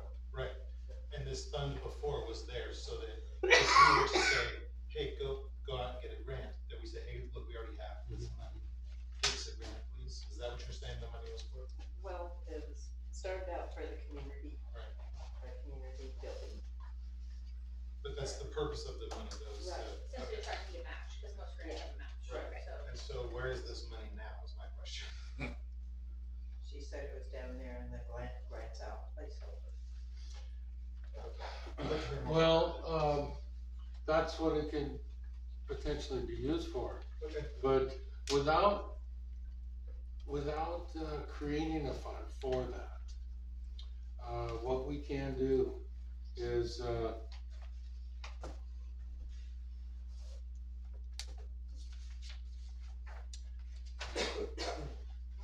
take the 40,000 from this and put it back in there. And just rename that as community building match. But each year we have 10,000. That's So good. it'd be, Yeah, and this is where, when I talked about setting up a fund for the community center, that won't get lost, it's its own separate fund. The money gets in there, it stays in there, and you see it every year, you put $10,000 in there. That, you need a fund for that. For now, what we can do is put 40,000 in there. Just put it back in there, we call it something else. We could call it a community center match. Community building. Community, Pardon me if I may, I think what she's saying is that we would actually have to put 50,000 back in to do what we've been doing. And I think what she's saying is, let's discuss the merits of that. Should we? Is that, because that seems like the budget committee folks here are the ones that pay attention to this the most. right, and that's a great thing, under deliberation, to say, do you wanna do it or not? It won't change our bottom line, Okay. we just shift a couple things, and we can do that, you bet. Thank you. Not to belabor that, but I do have a question, as someone who works in planning, have we had a feasibility study for that done, number one? And number two, have we actually had either an architectural design that has shown what the cost of that will be? I'm kinda curious to know that. That's the money that can go help. It can, yes, You I'm bet. just curious if that has been done, or if Yeah. we're still in those stages. Well, we're talking about setting aside, the short answer is, there's no plans for that. Okay. But that's what the money can go for. Yes, If you are, if you want it to go toward a community building, that's great, but there's design, correct. there's surveying, there's property transaction, there's all that kind of stuff, that all relates to the building. So those, are all legitimate expenses. And that can be done out of that money. Right now, there's no intention to do that. I learned a lot tonight about it. Thank you. Yes. Lucy? Back in the 1980s, they put together a community center in that same place, and to just have the building made, it probably lacked by, what was the Sheridan thing, and they were stoked to, but it was, 2.5 million back then, so, like, over 10 million probably in today's world. I know And we that would just, just be, I think that just for the building. we just did specs for one, and it's over $20 million, so, yeah. My main concern is where the tax. Yeah, where'd that money go? Yeah, where's the money, yeah. Show me the money. Well, great for letting me know all that, you know? You're planning for a community center, I didn't know that, that's great. It's really great. I think the YMCA was, more adding, you know, it funds more for that. And because you could be collecting $10,000 for years and years, and never gonna get anywhere with it. But you'll have money saved up, you could move it later on, I don't know if that's something you could do, because if they could get the YMCA, that would be definitely a much more reasonable way to get it done sooner and with a lot less money.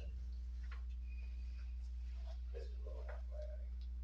Well, that concept's been around a long time, yes, yes. Well, I wanna move to the library on page 22. And I gotta tell you, I love the library. I haven't seen it yet, but the idea that we have this as a city is really special. I've never managed a city. There's been a lot of them. No library until now. We have Gwen here tonight. If you have any questions about the library.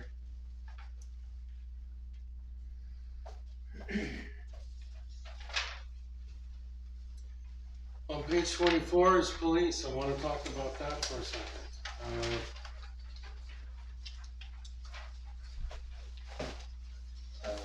You had the questions? Oh, yes. Sorry, are we skipping over parks? Not if you have a question. Yes, please. Okay, you bet. Years ago, we did have money for the dog park, it wasn't much. Are we planning to take money out of the parks improvement line and allocating some for the dog park? Is that how things would work? The money's there to do that if you want to. Well, the goal is to get the Jefferson Street dog park done. Really, that was for the Parks and Rec team or group. That was kind of our goal for this year. Even the subcommittee, the dog park subcommittee was lobbying, please, let's try to get at least the Jefferson Street dog park done. Well, you can see that there's a lot of funds in here. Yes, it is. And there's no plan at all to use the SDCs. Okay. But the others under material services, there's a lot there. If those are big time capital expenditure, buildings, this and that, then it really should be in capital. But the types of parks improvements and all that I'm thinking of, they can all be done out of M&S. You know, we're talking about. Right.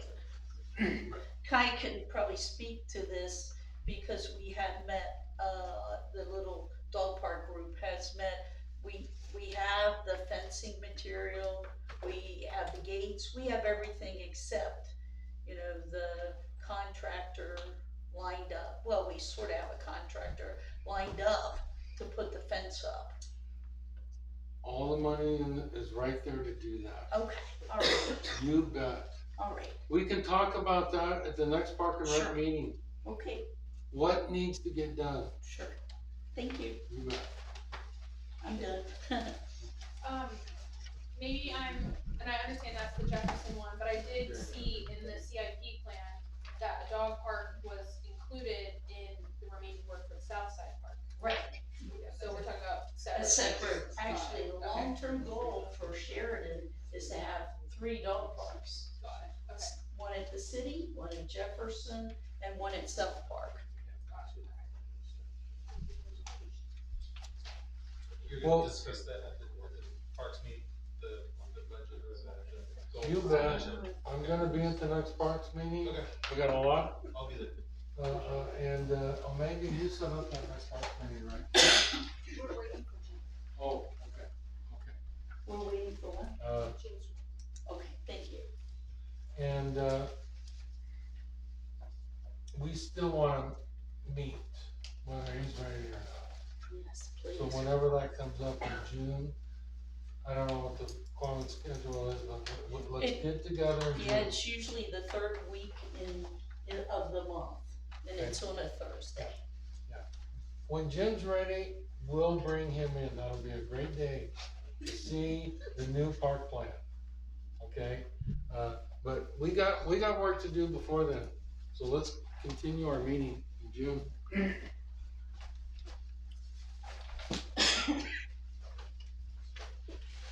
So the next page you have police. And I wanna draw your attention there to the YCSO contract. And notice that it's gone up quite a bit.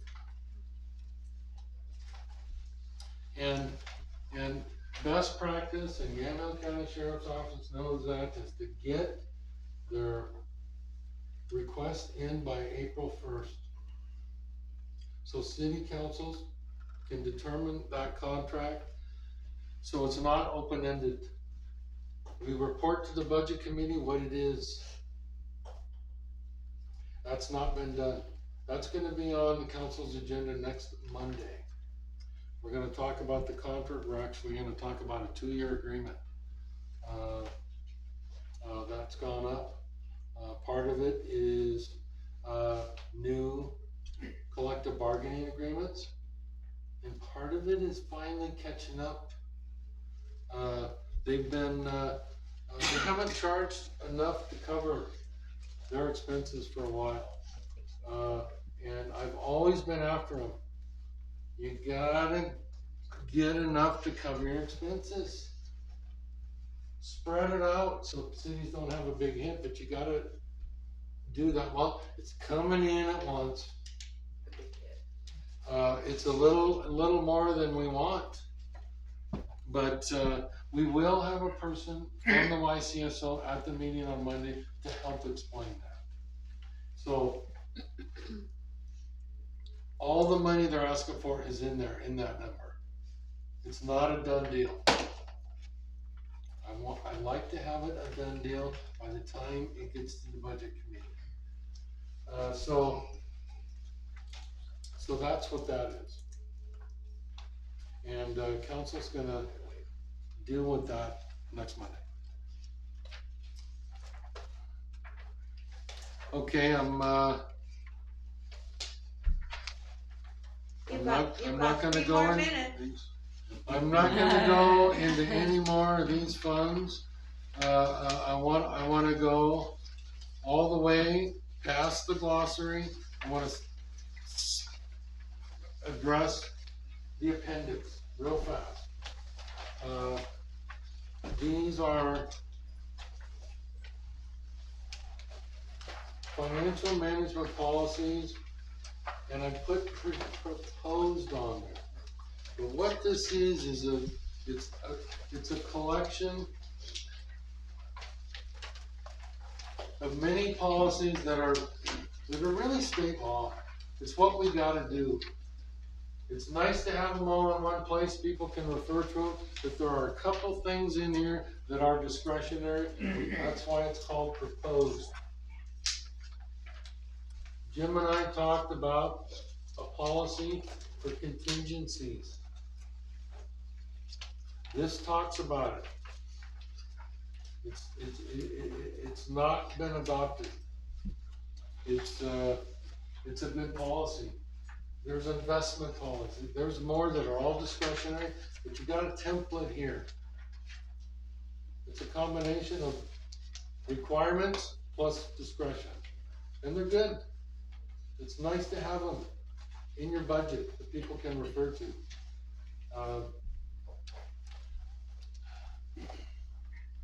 I don't have any plan on bringing those to council. Maybe I should, but look at those. Let us know what you think of them. They're very common. Most of them are required. That's really all I wanted to say about that. And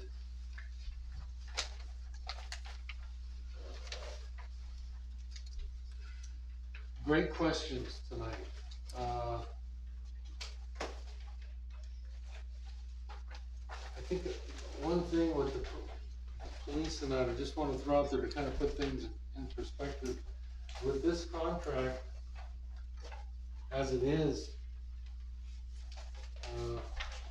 it's quite a bit more than what you even bring in and talk property taxes. You know, you can see from a prior page that, you know, the property taxes anticipated is about 550,000, if I remember right. The sheriff's contract's more like 650. You're underwater $100,000 for your law enforcement.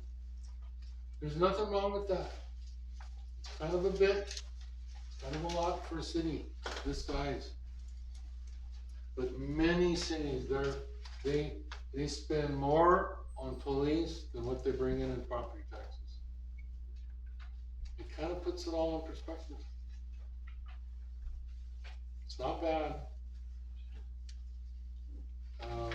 And we're gonna talk about the value of those services next Monday night at the council meeting. I have one question here on the water fund. Yes, Under the Stony Mountain Development, last year it was 70,000, now it's 150,000, is that maintenance or? no, that's not maintenance, it is, it's more materials and services to help get us where we need to go, if we need it. I don't know if we got a lot of plans to use that money, but, it's there if you need it. Though, you can see that the water and sewer funds are pretty robust. So, we've got enough money in there to do our projects and capital, and enough for materials and services. We're not gonna spend near that amount.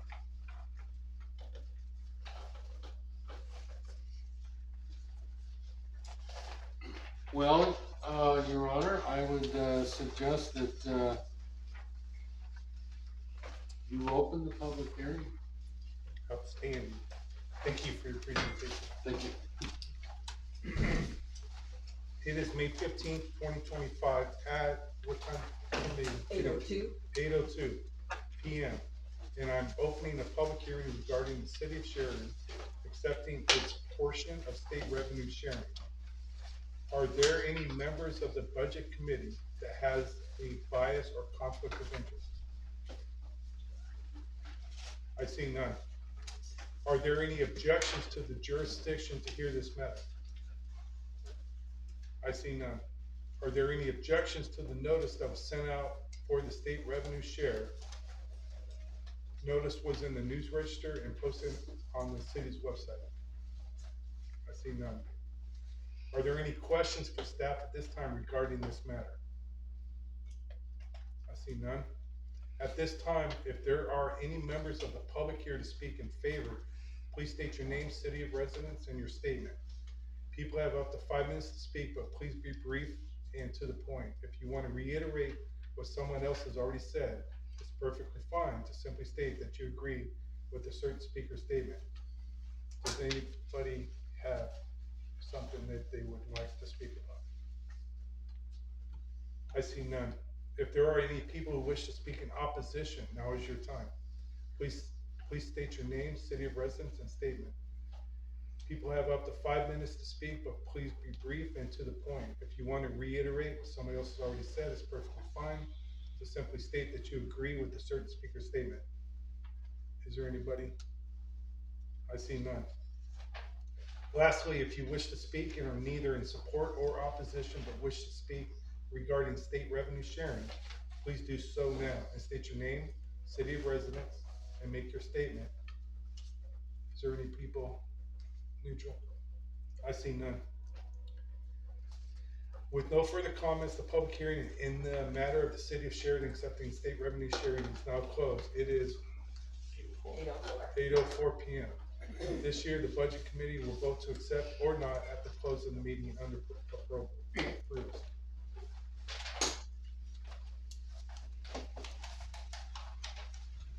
We're moving on to public comment period. This is an opportunity for people to comment on the proposed budget for the fiscal year 2025 to 2026. State your name, city of residence. Time is limited, 3 minutes per speaker. Is there any comment, public comment? I see none. It is time now to open up for deliberation. Is there any comment, concerns, happy, sad? Want a donut or? Sir. Let's talk about parks, it's fun. Okay. I think the Jefferson Street Dog Park is like right on the line to get it done. And I think that with very little funds, we carry that through. Okay. Pardon me. And that seems like something that pardon me. That's something I've been personally involved with. Sure. So I think we can get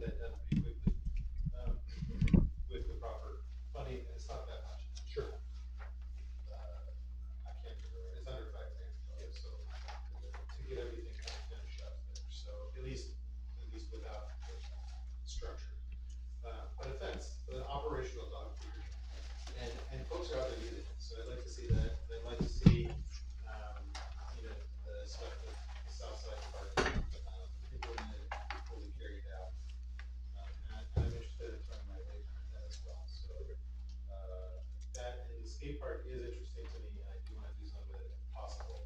Okay. But if it's, I don't have a ton of energy, but I will either, so.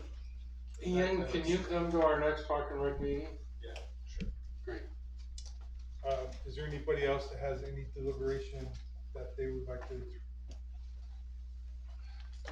All right. I am at this time looking for a motion to accept. Your Honor, if I could very quickly talk about the financial summary of what we've talked about tonight and the changes. The number's not gonna change that gets approved. Okay. But I just wanna talk about, What page are you looking at? If you are looking at a page. yeah, this would be.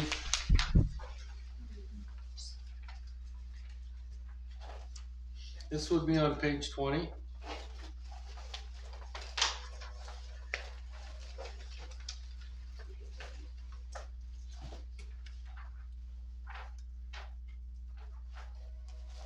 Under this 1.3 million, we talked about this page here, the summary of our capital reserve, but we're not gonna use that word. 600,000 of that is gonna come down and be put in capital outlay for the Morgan Street parking lot project. It's not a paving project, it's a CIP item that'll come out of capital, so that is 600,000 there. That'd be a new line item, correct? Yes, we will create a new line item there for that, yes. Under the community building, which is also on that same page, we're gonna call it community building, okay? And we're gonna put 50,000 in there. And do you have a line item number? Well, the 50,000 is also gonna come out of this capital money in M&S. And so the 50,000 is gonna be switched from M&S. Hang on for a second.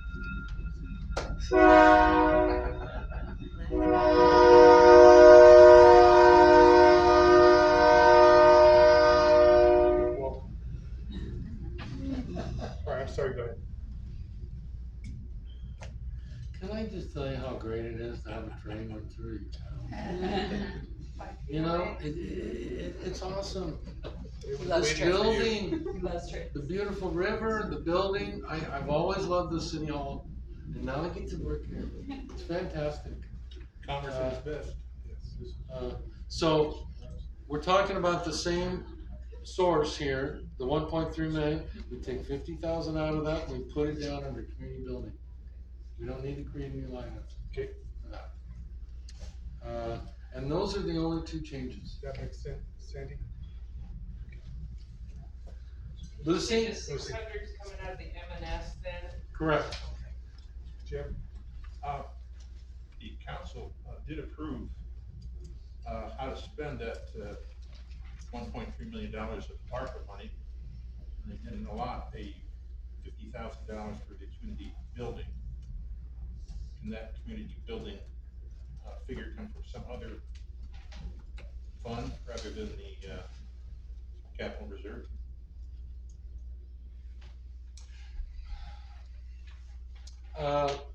It could, Jim, it possibly could. The council's history with this money is all over the place. They've changed their mind how many times? It's gotta get spent, and you need to tell us how to spend it tonight. Jim? If I may, we had a pretty robust discussion about this at the council, and we were pushed to get this decision made, because if it didn't get to the government by, what was it, 31st of December? Yes. If we didn't tell them exactly how we were gonna allocate this money, it was gone. Well, believe me, we rushed that and got that figured in with these specific projects labeled that we were gonna allocate it to. And at this point, if we change some of that, I can see where that could cause problems along the way. Because the government is pretty fussy about that. They had to know how we were gonna spend it. And we said, okay, we told you, well, except for changing it a little bit, so, uh-oh. Well, Jim, I think this would be a little bit not in line with maybe what council decided, but go ahead. I can offer a little bit of background. My colleague Laura Conroy has been doing some work for you guys, as some of the council at least is aware. When the money was originally awarded from ARPA, it had a requirement to specifically call out the projects that you wanted to do. Later, they came out with an amendment that said you could have the funds, but reclassify them to be revenue replacement, which allowed you greater flexibility to amend the projects if you would like to do so in the future. The city made that filing, that has been processed, and so you are allowed to, at this point, to change your mind from that original decision made at council at December. So you have more flexibility than you had then. Good. Bottom line is, you need to spend it. Oh, I think that's a given. Yeah. They'll be gone. Yes. So what are the projects that were allocated for that grant? Okay, we had the Hebert Memorial Plaza, part one and part two, the sidewalk decking, parking lot, and engineering, $332,000. The Boston Pump Station, SCADA, for $350,000. The emergency lift station repairs, which it says here they've been done, but we allocated $39,000 for that. And again, the SCADA system for the water plant starting system, $250,000. The SCADA system for the sewer plant, $75,000. And then the Morgan Street parking lot, a portion of that, $254,000, although it has an annotation here, that the Morgan money from street fund to finish Morgan Street parking lot, there's subtracting $180,000, but bottom line, the total it says here is $1,300,000. Thank you. And Jim, all of those projects are in this budget, every one of them. Perfect, then we should be golden, because last thing we want to do in this day and age is piss off the federal government, right? Yes, yes. Does anyone else have anything? Oh, I'm sorry, were you finished? With the- Yes, the number then, with those changes, they're all internal, they're all kind of moving around, it doesn't change our bottom line. And that bottom line is on page, it is on page 17. It's that number in the bottom right-hand corner.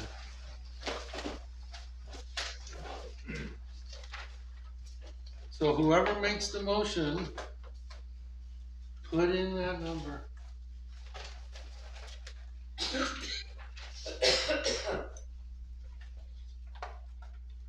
In the bottom right-hand corner? Yes. Jim? I move to approve the proposed budget for the fiscal year beginning July 1st, 2025, making appropriation, levying taxes, and categorizing taxes to accept the state shared revenue funds for the fiscal year 2025 to 2026, and appropriate them to the general fund in the amount of $20,025,475.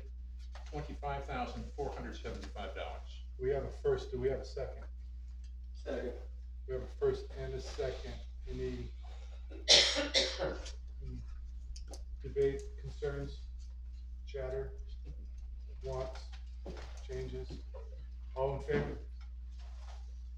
Opposed? Passes. Have a budget. Thank you, Jim. Thank you.